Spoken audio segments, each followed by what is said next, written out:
sintonia, troca de experiências e um bate-papo descontraído sobre o Espiritismo na sua manhã. Deusa Nogueira explica a mediunidade no nosso dia a dia. Começa agora, na sua Rádio Rio de Janeiro, o programa Conversando sobre Mediunidade. Queridos amigos ouvintes da Rádio Rio de Janeiro, Deusa Nogueira, conversando sobre mediunidade. E hoje vamos continuar com esse belíssimo livro, No Mundo da Mediunidade, do espírito Odilon Fernandes, através do médium Carlo Bacelli. E vamos começar hoje a segunda epístola de Paulo a Timóteo, no capítulo 1, versículo 6. E o título dado por Odilon Fernandes foi Reavivar o Dom. E ele, a carta, a fala, o carinho de Paulo a Timóteo é assim: por esta razão, pois, te ademoesto, que reavives o dom de Deus que há em ti, pela imposição das minhas mãos.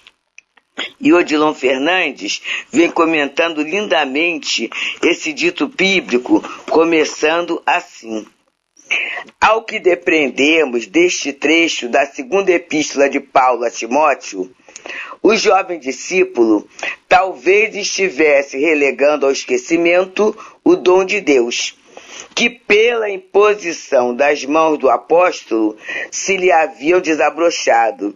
E aqui vem-nos aquela classificação de médiuns que está lá no livro dos médiuns, capítulo 14, em que ele fala dos médiuns excitadores. São aqueles médiuns que, embora não exista o fenômeno em si, não haja produção, mas ao chegarem junto a um outro médium, o fenômeno acontece. É claro que com Paulo o fenômeno acontecia, mas é só para lembrar que muitas vezes nós somos colocados como um médium de apoio, por exemplo, na tarefa de socorro espiritual. E a gente acha que não faz nada, porque o fenômeno não ocorre ostensivamente conosco. Mas a gente esquece de estudar o livro dos médiuns e saber que na nossa presença o fenômeno ocorre, porque a gente tem esse fluido para que a tarefa se cumpra. E ele continua nos dizendo: o dom a que Paulo se refere é o dom dos carismas, ou mais modernamente, os das faculdades mediúnicas. Timóteo foi um dos mais notáveis medianeiros do cristianismo nascente. Não somente curava os enfermos do corpo, quanto, inspirado orador, curava os males da alma. Por vezes, especialmente quando discorria sobre o Evangelho, caía em transe e se transfigurava. Por seu intermédio, o Espírito do Apóstolo dos Gentios falaria repetidas vezes do mundo espiritual à comunidade dos cristãos nas igrejas que fundara. Meus queridos, quanta informação importante acerca do Novo Testamento, do Evangelho, nos falta, não é? A partir dessa leitura, é que eu fui ver que Paulo desencarnado falava através do Timóteo encarnado, porque era um filho do coração, não é? E a gente sabe que o amor, a amizade, são pontos de ligação. São pontos importantes de apoio à comunicação. Então, se Paulo tinha Timóteo como um filho, e Timóteo aceitava as palavras de Paulo, o recurso de Paulo, como de um pai muito querido, nada mais justo desse encontro, né? Através da mediunidade. Então, Paulo percebia que Timóteo era médium e aproveita nessa tarefa no ardor da divulgação. Mas para que isso aconteça, eu vou ler o dito bíblico de novo. Por esta razão, pois, te admoesto, que reavives o dom de Deus que há em ti, pela imposição das minhas mãos. Por quê, gente? Qualquer faculdade, qualquer uma, que não for cultivada, ela vai se engessando. Ela vai caindo no esquecimento. Qualquer uma. A fala. Se a gente não administrar a fala, daqui a pouco a gente vai ter dificuldade na expressão do som. É por isso que os cantores, né, eles exercitam muitas horas. Os atletas exercitam muitas horas. E aí tem as outras faculdades. Se a gente não se acostuma a ouvir, daqui a pouco a gente fica insensível à questão dos sons. Então nós necessitamos exercitar os dons que nos são dados, né? Porque senão a gente, vou colocar entre aspas, enferruja. E continua o doutor Odilon falando para nós. Eu falo doutor Odilon, gente, que ele foi dentista encarnado e a gente acostumou, né? Não é querendo dar nenhuma ênfase, não, tá bom? Desculpem.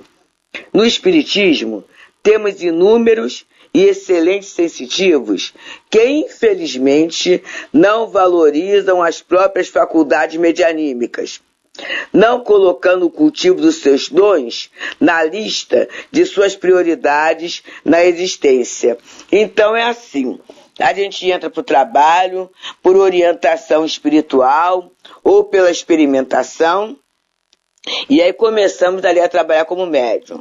Mas daqui a pouco, meus amigos, outras tarefas vão surgindo. É natural que outras surjam. E a gente vai colocando a tarefa da mediunidade em segundo plano, porque a gente não tem tempo. Não tenho tempo de estar na reunião mediúnica. Não tenho mais tempo para oferecer o passe. Não temos mais tempo para a confessa fraterna. E a gente vai deixando de cultivar. E cultivo é isso. A nossa plantinha, ela é regada regularmente, não é assim que a gente faz? A gente cultiva. O nosso animalzinho doméstico, ele é tratado regularmente. Então o que é o cultivo? A gente cultiva a vida. A gente cultiva a vida. A gente cultiva a convivência. Se a gente deixa de cultivar, as coisas vão esmorecendo, e daqui a pouco vai havendo substituição. Conforme bem disse um amigo espiritual aqui da casa, né? A gente vai substituindo esses compromissos pela paixão. A gente vai cultivando as paixões. Ah, Deusa, mas às vezes é na própria casa espírita que aparece. Mas muitas vezes é a paixão pelo poder, não é? Pela evidência. E a gente vai deixando para lá. E ele continua dizendo para nós: temos visto medianeiros promissores, seguindo a margem do caminho, completamente absorvidos em seu tempo e interesse pelo imediatismo das coisas materiais. É uma outra questão também. Porque, é claro, temos vida material a cultivar, a cuidar, estamos encarnados. Então há deveres que só poderão ser supridos à custa do nosso trabalho, do trabalho material, do trabalho intelectual, do nosso empenho. Está tudo muito certo. Porque é dali que nós vamos adquirindo maturidade, experiência, não é? Competência, tudo certo. Mas a questão é a gente não colocar todo o tempo nisso, todo o interesse nisso, e até quando estivermos envolvidos nessas tarefas necessárias, que a gente consiga tirar dali a abstração espiritual. Por exemplo, eu estou gravando o programa hoje, após uma atividade física e após ter ido ao mercado para comprar alguns ingredientes necessários ao funcionamento aqui da minha vida doméstica. Mas na atividade física, né, quando eu acabo, eu penso assim: meu Deus, que bênção eu conseguir manter a saúde do meu corpo físico, a euforia e o bem-estar para dar conta de tudo. Eu sei que tem um objetivo, né? Não é o objetivo puramente material, né? Tem uma consequência moral, que é o bem-estar, é a saúde, fui ao mercado, né? Que bênção boa a gente poder selecionar o nosso alimento. O alimento está disponível, gente, porque existem países em guerra, existem áreas ainda inóspitas do nosso planeta em que as pessoas não conseguem ter esse acesso. E a gente, graças a Deus, consegue ter.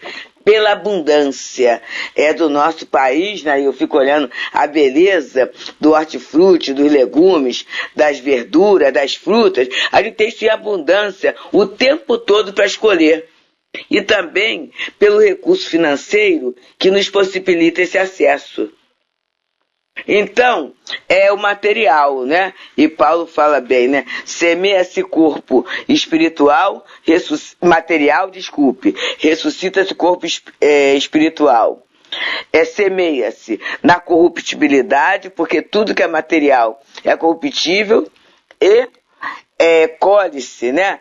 Na incorruptibilidade, que é aquilo que fica para sempre. A gente está aprendendo a viver assim. A doutrina vai nos dando, não é fanatismo, gente, mas é um movimento de gratidão a Deus que vai estabelecendo em nós padrões de saúde mental, que é a nossa grande busca. É esse equilíbrio que muitas vezes se torna tão difícil e nos leva, né? O desequilíbrio vai nos levando a escolhas equivocadas, a arrependimentos, a precipitações, a endividamentos, né? Tanto do ponto de vista material quanto moral. Hoje mesmo eu fui ao mercado e aí o mercado, a oferta é grande, né? E aí daqui a pouco vem na cabeça assim, compra o que você precisa. Não há necessidade de você comprar aquilo que você não precisa. Olha só, são aprendizados que a gente tem aonde? Na doutrina. O Livro dos Espíritos, quando fala na lei de conservação, fala do necessário, do supérfluo, e a gente vai tendo uma amplitude no pensar, não é? A gente vai tendo uma orientação para conduzir a nossa própria vida material, a nossa própria organização financeira. Então ele vai colocando, eu vou repetir esse parágrafo que eu parei no meio. Temos visto medianeiros promissores seguindo a margem do caminho, completamente absorvidos em seu tempo e interesse pelo imediatismo das coisas materiais. Não logram se impor a disciplina que a tarefa mediúnica requisita para o seu êxito, porque tem o protocolo disciplinar, não é? Consagram-se esporadicamente à mediunidade e não favorecem o seu aprimoramento com o indispensável espírito de sequência. E aí nas nossas casas tem isso, né? Não é ir a hora que eu quero, não é ir do jeito que eu quero. Eu vou, tem uma sequência de trabalho, tem uma sequência de comparecimento, tem uma orientação, não é? Quanto aos cuidados que eu tenho que ter, pelo menos no dia do trabalho, com a minha alimentação, não é? Com o meu lazer, com o meu relacionamento com o outro. Então tudo isso vai dando uma disciplina que muitas vezes é para muitos de nós sacrificial. E aí eu não quero. Só que se eu não abraço esse expediente pela mediunidade, eu vou acabar abraçando esse mesmo expediente pela dor, porque a vida vai me dar oportunidade de progredir. Aliás, progredir é a lei. Não é dito na lei do progresso que se eu não uso meu livre-arbítrio para escolhas que me levem ao progresso, eu vou ser arrastado por essa grande roda? Então, eu tenho que observar. E é por isso que reavivar o dom, qual é o título da lição? É isso, né? É a cada momento eu pensar no objetivo da minha reencarnação, do trabalho que eu dei para reencarnar. Eu começar a revisitar esses compartimentos da minha vida. E se possível, muitas vezes, dar uma parada para retomar, ou me sentir estimulado a caminhar. É por aí mesmo. Amigos espirituais, me ajudem a perseverar nesse bom combate, né? Então nós estamos hoje aqui, pelas ondas generosas da Rádio Rio de Janeiro, no programa Conversando sobre a Mediunidade. Nesse momento, estudando o livro No Mundo da Mediunidade, de Odilon Fernandes, através da mediunidade Carlos Bacelli. E estamos na lição 17, cujo título é Reavivar o Dom. E ele continua assim: evidentemente que os espíritos sérios não podem se comprometer com os médiuns que não se comprometem seriamente. Por maiores lhes sejam os méritos morais e a excelência de suas faculdades, os espíritos preferem trabalhar com quem lhes ofereça algum retorno no campo do esforço e do idealismo. Isto é a grande verdade, né? Eles nos respeitam, eles nos amam, eles nos ajudam, mas na verdade, gente, se a casa espírita é só um anexo na minha vida, se o trabalho espiritual é alguma coisa que passa, né? Se o meu comprometimento, o meu engajamento com o Evangelho é só uma história interessante que eu ouço para me distrair por desvastio, eu posso ter meus méritos morais, posso ter a faculdade, mas eu não tenho a seriedade que é a visão da mediunidade com um objetivo útil. É isso. A mediunidade é para o que seja útil. Para servir ao meu próximo, para estar com o meu semelhante, eu tenho que trabalhar essa regularidade, essa agenda. Eu tenho que me agendar. A mediunidade, o trabalho espiritual, ele precisa fazer parte da minha agenda. Ele precisa. Como eu faço com a minha saúde física, como eu faço para minhas questões até de cuidados pessoais, né? Lá o podólogo, a manicure, o cabeleireiro, né? Eu tenho a minha agenda para isso. Como é que eu posso não ter agenda para o trabalho mediúnico? É sinal que ele não é importante na minha vida, porque para o que é importante, eu agendo, eu reservo tempo. E esses amigos espirituais, nós fomos assim, intuídos mesmo, né? Não foi nosso, foi um aprendizado que um amigo espiritual passou, que ele falou, o Rafael, que é um dos trabalhadores espirituais aqui da casa de Teresa W. Ele falou assim: Deusa, nós temos agenda pessoal. Então não é no momento que a gente quer de qualquer jeito. Isso no momento que eu fiz uma pergunta a ele, e ele falou assim, né? Não é no momento de responder, nós temos agenda pessoal. Então, por quê? Porque eles estão comprometidos com a causa de Jesus, com a causa cristã. Então eles não estão vagando desocupadamente, né, ao nosso dispor. Não estão, a gente às vezes tem uma ilusão, tá na casa espírita sem fazer nada. Não estão, não. Quando eles estão na casa espírita, eles estão em trabalho. Esse trabalho no campo do esforço e do idealismo, que é o que é oferecido a nós, trabalhar no campo do esforço e do idealismo. E ele continua nos falando: o médium hesitante não transmite confiabilidade aos espíritos, que então optam pelo medianeiro de boa vontade, mesmo não encontrando nele um instrumento mais bem equipado para a tarefa que planejam desenvolver. Isso é algo também muito interessante, né? Nem sempre a gente é aquele mais bem equipado. Eu me coloco assim, sinceramente, não é humildade fingida não, sabe? Por exemplo, Rafael é um espírito que a gente percebe que ele tem autoconhecimento dos processos mentais. Eu não tenho, eu não ofereço isso. Tem até outras pessoas que podem oferecer, Mas eu tenho o quê? Vontade de servir. Isso eu tenho, meus amigos. Vontade de servir, boa vontade. Então, no Evangelho segundo o Espiritismo, tem lá no Evangelho a prece pelos médiuns, para os médiuns. E aí, toda vez, antes de começar o trabalho, eu li aquele trecho do Evangelho e faço aquela prece, né? Pedindo a Deus que o bom Espírito possa me utilizar suprindo as minhas deficiências e me coloco à vontade disciplinadamente. Porque senão, mas eu não sei se eu posso, eu não quero, e pode estar errado, e como vai ser a avaliação? Então, muitas vezes, esse médium ele é poderosíssimo em termos da expressão mediúnica, mas ele não transmite ao espírito a segurança para o melhor a fazer. E continua Odilon Fernandes.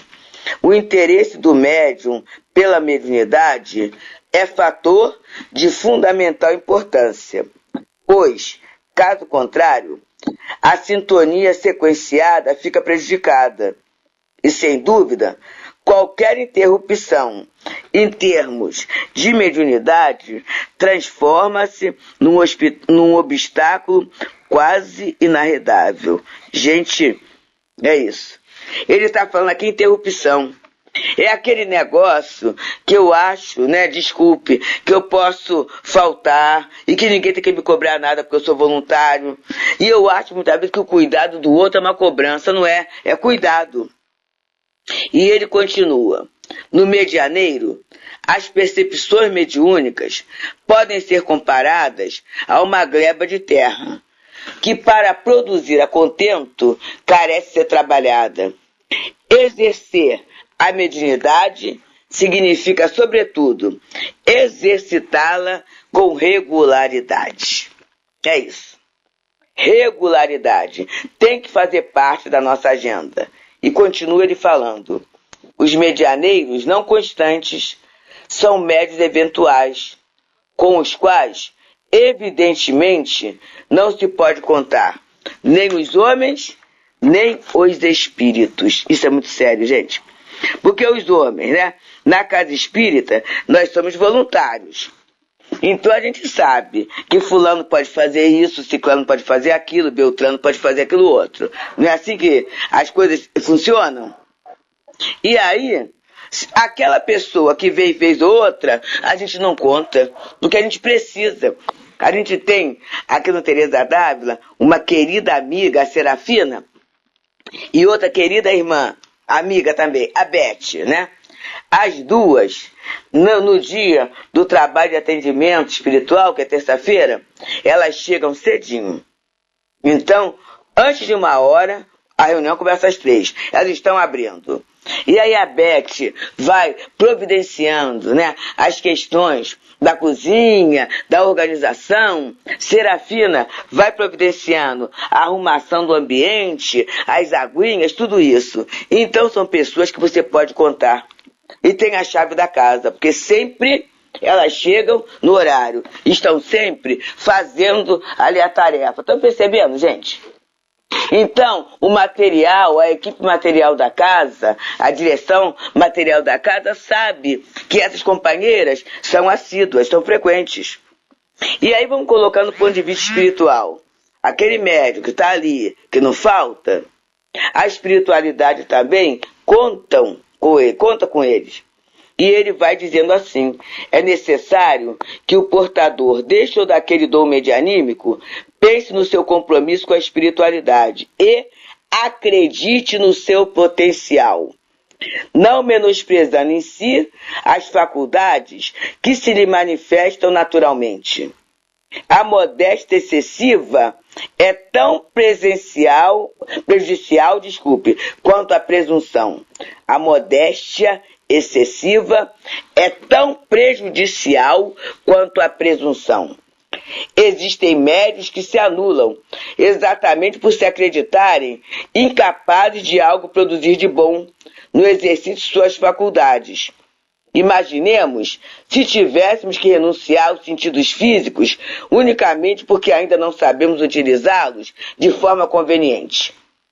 Reavivar o dom mediúnico é manter acesa a chama da fé na imortalidade, exercendo-o cotidianamente, como quem, todos os dias, revolve o solo e o aduba em sua gleba particular. Queridos, cultivemos a mediunidade. Não abandonemos o dom que Deus nos deu para o nosso progresso moral. Muita paz. Deusa Nogueira explica a mediunidade no nosso dia a dia. Programa Conversando sobre Mediunidade.